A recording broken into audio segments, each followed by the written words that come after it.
Hello and welcome back here on Forever Sports. We've just concluded the game at the Aviva Stadium, and it's Ireland who run riot by 52 points to 17 against the Flying Fijians. And one must say, the ill discipline really cost the Fijians, especially in that first half. They racked up, in terms of the penalty count, double figures against them, which was always going to hurt them. And it's in the areas of the field they so desperately did not want to concede the penalties. Ireland kept putting the ball into the corner. They opened up the score early on, and then from there it just seemed to dictate play with possession and territory.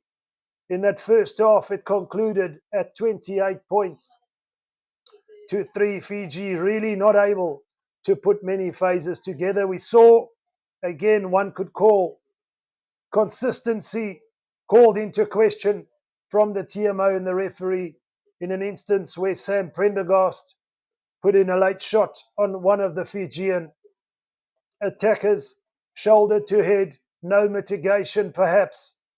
One really would want to look at that and say, was that perhaps the turning point? One always felt Fiji were up against it, but in those moments when consistency is all we ask for from the officiating panel in terms of the referee and the TMO, could that have been a straight red 20 minutes? Would it have any effect on the game? Have a look at that one and decide for yourself. But again, Fiji not putting the phases together. Their line-out set piece, an absolute shambles.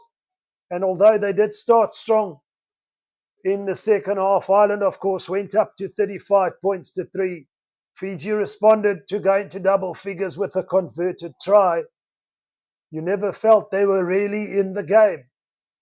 We know what the Fijians can do with the likes of Tuisova, but even he, under the high ball in terms of the restarts, couldn't gather.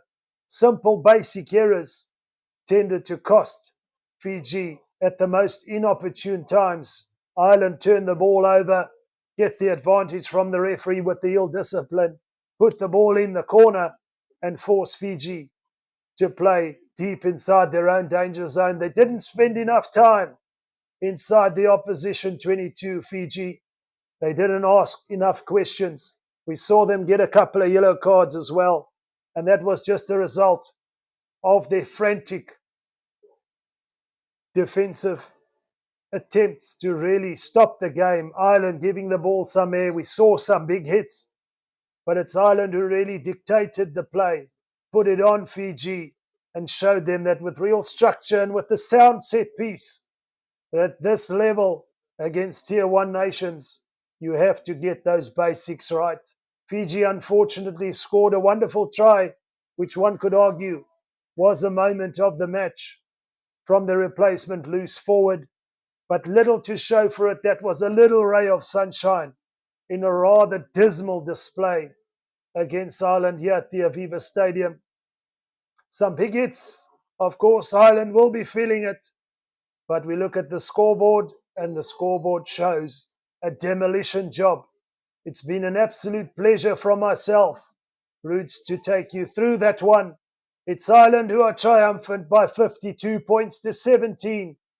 Fiji have some questions. Do they have the answers? From myself, here at Forever Sports, until next time, I say bye for now.